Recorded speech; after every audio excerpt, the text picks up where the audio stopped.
Seguimos hablando de golf, de deporte, y seguimos hablando con personajes importantes de la industria, no solo del golf en España, sino del deporte en general, y en esta ocasión con un médico al que todos seguro que vais a conocer, quizá no por su labor médica, que también muchos, pero sí por otra que enseguida vais a saber. Javi Jiménez, ¿cómo estás? ¿Qué tal, Guille? Pues encantado, porque además esta charla de hoy era, te voy a decir que muy necesaria, porque llevamos todo este tiempo de confinamiento hablando mucho de no estar parado, de estar en casa más o menos activo, pero claro, esto le va a interesar mucho sobre todo a personas que tengan patologías previas, porque la cosa del corazón en casa parado durante 40 y tantos días se resiente mucho. Doctor en Medicina del Deporte, medalla olímpica nada más y nada menos, el capitán de la selección española del Real Madrid, baloncesto, Juan Antonio Corbalán. Doctor, ¿cómo estás? Hola, muy buenas tardes. Pues afortunadamente estoy bien en casa, llevando esto como podemos e intentando hacer todo este tiempo y pasarlo de la manera más creativa posible. Oye, veníamos hace tiempo buscando un perfil parecido al tuyo, que fuera deportista, que fuera golfista, que le gustara el golf y que fuera médico también, ¿no? Y yo creo que, bueno, claro, tú estás viendo todo esto que está sucediendo desde varios prismas, ¿no? Te llega información desde muchos puntos de vista. ¿Cuál es tu sensación, Juan, después de saber que te encuentras estupendamente de todo esto? ¿Por qué nos está pasando esto, Juan? Bueno, esto nos está pasando porque las epidemias han existido siempre. Afortunadamente, muchas de las patologías que han producido epidemias han sido más tenues, no tenían un proceso, digamos, tan importante desde el punto de vista pulmonar como tiene este virus, que desafortunadamente ha ocasionado muchos muertos, pero para mí el factor fundamental es que este virus tenía un periodo de latencia, es decir, desde que uno se infecta hasta que tiene síntomas muy largo. Y ha habido muchísima gente desde hace mucho tiempo, posiblemente desde diciembre, que ha estado sano clínicamente, pero infectado con el virus y ha estado propagando el virus a todos los lados. De repente ha habido este gran punto de ebullición donde desafortunadamente nosotros hemos caído como cayó antes Italia y como han ido cayendo en mayor o menor medida Francia, Gran Bretaña, Estados Unidos y casi todos. Juan, a mí me da la sensación de que, más allá de que las pandemias sean bastante complicadas de prever, aunque sí que es cierto, bueno, que hay algunos sistemas en esa dirección de intentar averiguar cuándo nos va a venir alguna cosa de este tipo, pero claro, el mundo occidental está un poco ajeno quizás a los virus, no hemos erradicado ya enfermedades víricas que en su día fueron mortales y parecía como que esto lo habíamos relegado al mundo asiático, ¿no? Al mundo oriental, que a Occidente no iba a llegar nunca.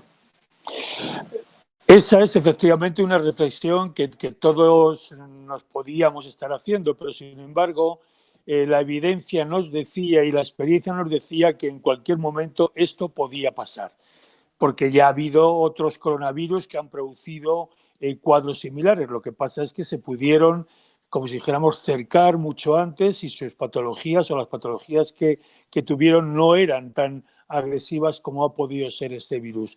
Esto nos dice que tenemos que ser muy conscientes de determinados problemas de salud, que la OMS tiene que estar muy vigilante y que todos los sistemas de alarma de las sanidades públicas tienen que estar coordinadas y desde mi punto de vista creo que eso ha faltado en este caso. Ni la OMS estuvo en su mejor momento, ni Europa como una unión que tenía que ser de más cosas ha podido dar una respuesta común y cada uno ha ido actuando en función de cómo le iba la copla a cada uno de nosotros. Y eso a la postre ha dado que dos países, Italia y quizás España, por nuestra forma de vida, porque somos mucho más comunicativos, estamos más tiempo en la calle, por el motivo que sea, hemos llegado a tener un problema muy, muy, muy serio y estamos, yo diría que todavía en el primer paso de su solución.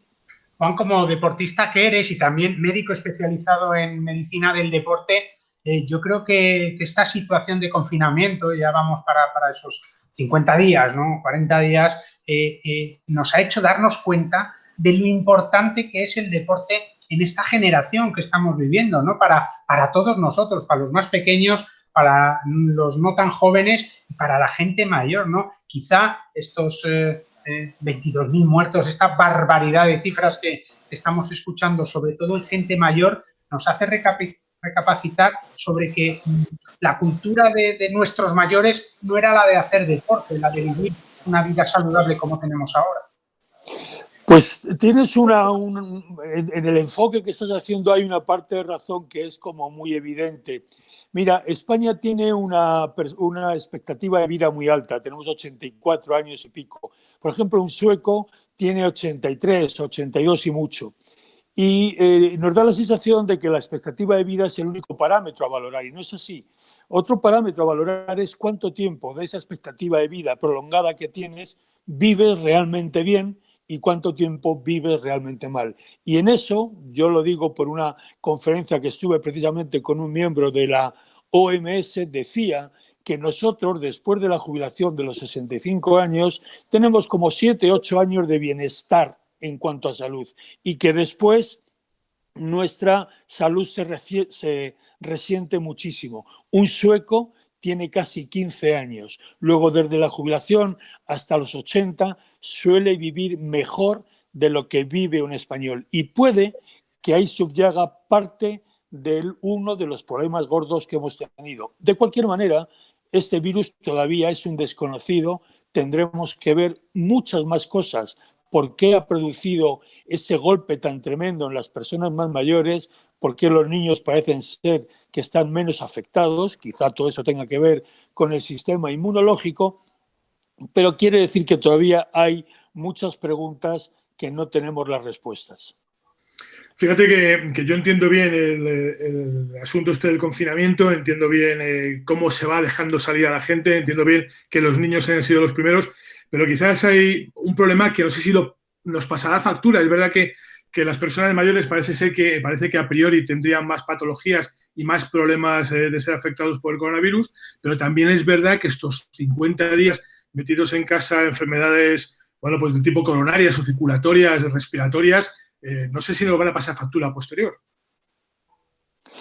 Sin ninguna duda, yo creo que todas las personas que han tenido una convalecencia muy larga y todas aquellas personas que han tenido que convivir con una neumonía bilateral y sobre todo ingresados en una UCI y sobre todo sometidos a una ventilación artificial, eso va a producir secuelas con toda seguridad. Quizá todavía tengamos que ver, y en los próximos meses, años, lo iremos viendo cuáles son esas secuelas. Desde luego a nivel pulmonar lo va a tener, va a haber casos con fibrosis pulmonar, va a haber casos con pequeñas infecciones que se queden acantonadas en ese pulmón y que salgan posteriormente o disminuyan la función pulmonar, pero el corazón, que está muy cerca, no se puede descartar que no pueda desarrollar determinada miocarditis, y luego otros problemas a distancia dermatológicamente, en el riñón o incluso en temas vasculares con alteración de la coagulación. Es decir, este virus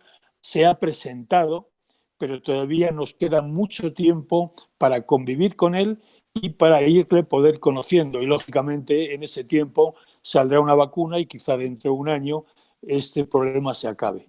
Juan, vamos con el tema del deporte también. Le está haciendo muchísimo daño al deporte profesional, al deporte amateur.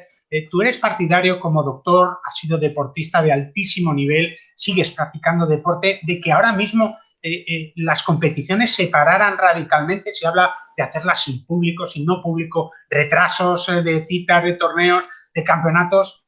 Da la sensación que vamos un poco perdidos en ese tema. ¿Tú serías partidario de decir, oye, se termina el deporte? Lo que pasa es que, claro, hay muchos temas económicos ahí también.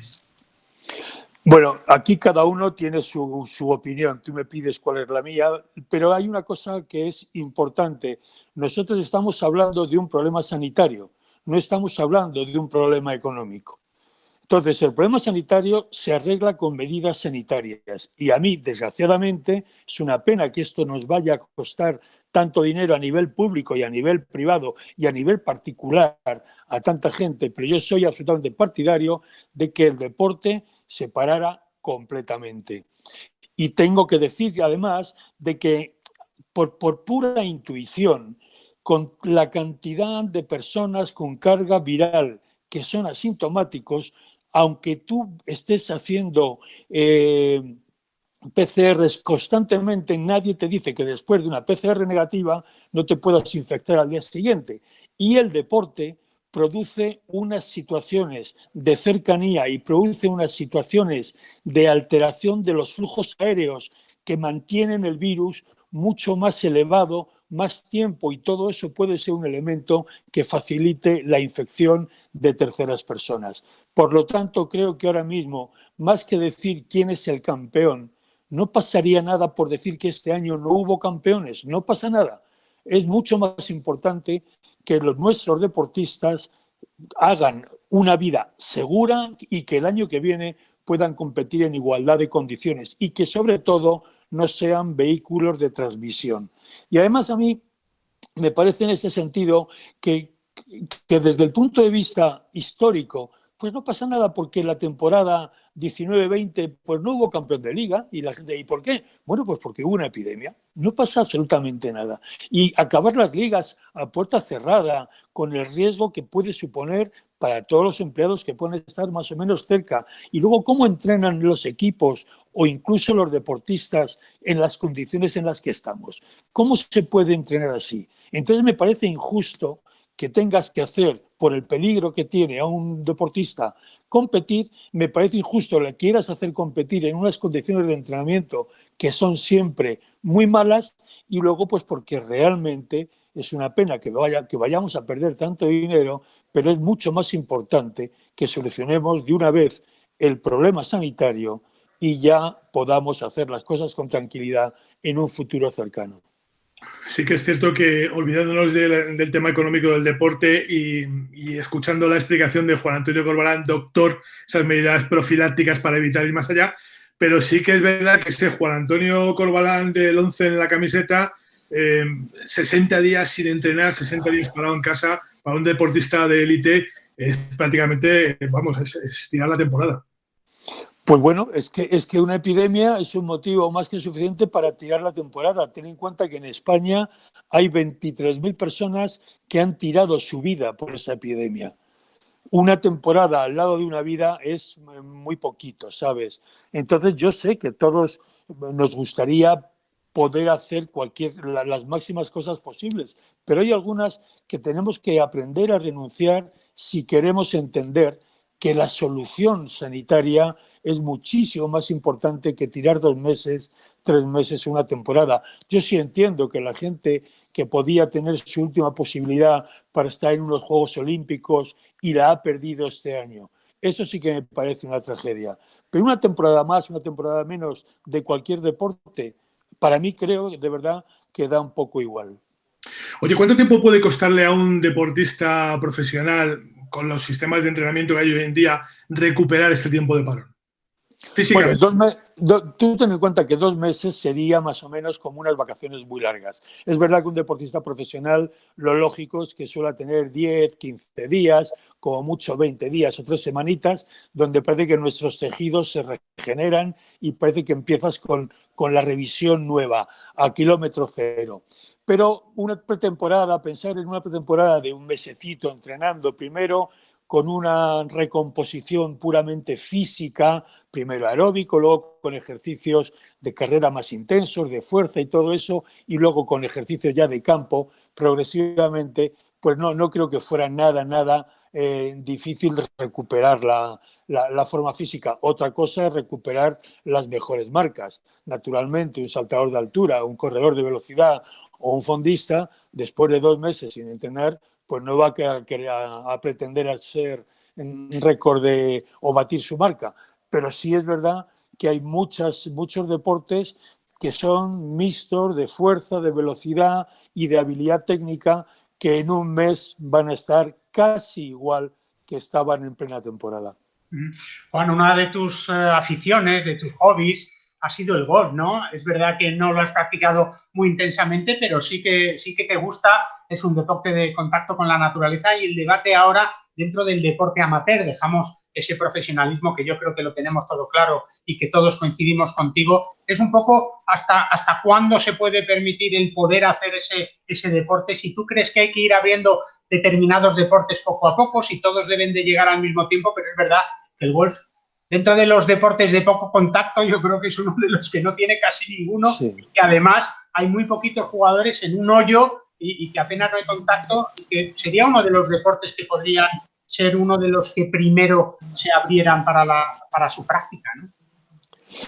Bueno, para mí sin duda, pero vamos a puntualizar un poco estas cosas porque aquí hay ya otras parcelas que son un poquito de solidaridad y de compromiso con el resto de nuestros deportistas. Pero sí creo que la recuperación de la normalidad tenemos que hacerla de una manera muy estratégica y tenemos que hacerlo con mucha inteligencia. Y es mejor perder una semana en todo este proceso que tener que volver al punto cero. Por lo tanto, yo diría a todos los deportistas, aficionados y profesionales, por favor, tener paciencia y ser conscientes de que esto es un problema muy serio que tenemos que curar muy bien, porque si no la herida se va a poder reabrir. Sé que hay deportes, el otro día en mi blog de Vitas Internacional yo estoy hablando de todo esto permanentemente. Entonces, un alpinista ¿tendría sentido que tuviera que dejar de hacer alpinismo? Pues seguramente no. Y si tú vas poniendo un piloto de coches o de moto, pues posiblemente no. Sería mucho más fácil entender que podían competir. Pero no podemos ir atomizando tanto, aunque yo creo que de alguna manera se permitirá algo parecido. Los deportes de grupo, los deportes donde el contacto físico es más intenso, los deportes donde hay 2, 3 o 4 deportistas que puedan coincidir en un mismo lance deportivo, son deportes que tienen muchísimo mayor riesgo. Por lo tanto, no me extrañaría que incluso también nuestro Ministerio de Sanidad hiciera una distinción entre unos deportes u otros. No me extrañaría, no es ninguna estupidez. Pero creo que sería muy bueno entender que todo el deporte debería solidarizarse con aquellos que están en peores situaciones. De momento parece ser que el sábado nos van a dejar hacer ese deporte, digamos, más de ocio, salir a correr por el parque, a montar un ratito en bicicleta. Yo no sé si al final aquí todo el mundo se va a volver runner, si los de Amazon se van a volver locos a vender zapatillas y el sábado tenemos las plazas llenas de gente y estamos en la misma que jugando al fútbol, porque claro, somos así también, Juan. Así es, además correr no está exento de peligros. Tengo que decir que si alguien piensa correr, que corra solo y que corra por un sitio donde no haya mucha gente y que nunca corra detrás de alguien. Porque si corre detrás de alguien que puede estar infectado, la carga vírica hace como una especie de torbellino que va ocupando el vacío que dejamos al correr y se queda como una nube que se impregna en el corredor que va detrás. Por lo tanto, si vamos a correr, si vamos a caminar, caminemos en batería, uno al lado del otro, no uno detrás del otro. Y si vamos detrás de alguien, guardemos por lo menos 5 metros para que dé tiempo a que el virus pueda caer por debajo de nuestro pecho, de nuestra cara. Si vamos corriendo, esa distancia tiene que irse por lo menos a 10-15 metros. Y si vamos corriendo muy rápido, vamos en bicicleta, no sería ninguna locura ir o respetar distancias de casi 25 metros. Ya ha habido estudios por parte de algunos equipos de ingenieros para ver cuál es el comportamiento de los gases que conforman nuestra atmósfera y cómo los virus podían estar suspendidos en el aire en concreto y cómo podían afectar a aquellos que practican deporte a la vez. Por lo tanto, no pensemos que el hecho de hacer deporte al aire libre nos quita todo el problema, pero seamos también conscientes que si hacemos deporte encerrado, todavía es mucho más peligroso. Por lo tanto, los que se incorporen a hacer deporte, por favor, que lo hagan primero aconsejándose y segundo, con determinados criterios de seguridad como los que os he dicho. Pues Juan Antonio Corbalán, que ha sido un placer enorme, doctor, deportista, medalla olímpica, el 11 del Madrid, como decía Javi, el de la selección española y ahora en Vitas Internacional, pues especialista en medicina del deporte, tan relacionada con lo que ahora estamos todos soñando, poder volver a salir y hacer deporte. Así que, Juan, ha sido un placer enorme tenerte con nosotros y a ver si nos vemos pronto haciendo unos bogies o unos triple bogies, que a mí no me importaría en absoluto, ¿eh? A mí tampoco, la verdad, pero tengo que decirte que me has presentado un poco despectivamente, ¿eh? Yo llegué a ser handicap 9, ¿eh? En mi mejor momento. Perdón. No, es que me has puesto como si fuera yo del equipo El Pescado. Entonces, bueno, uno tiene también su dignidad, pero no me importaría, como tú dices, volver a hacer triples bogies, me encantaría. Un ganador de las Almes, cuidado, ¿eh? Sí, es verdad. Un Aunque abrazo. mi mejor resultado fue empatar un partido, pero bueno, también es verdad que me pilló en mi peor época. Un abrazo muy fuerte y muchísimas gracias, doctor. Gracias a vosotros, suerte. Juan Antonio Corbalán, un grande del deporte español, sin duda, con nosotros aquí en el periodicgolf.com, y lo dice él, es verdad, un enorme apasionado por el mundo del golf, del deporte y de la salud y la medicina, su otra pasión. Nosotros seguimos contándote la mejor información del mundo del golf, del deporte y de este COVID-19 aquí en el periodicgolf.com.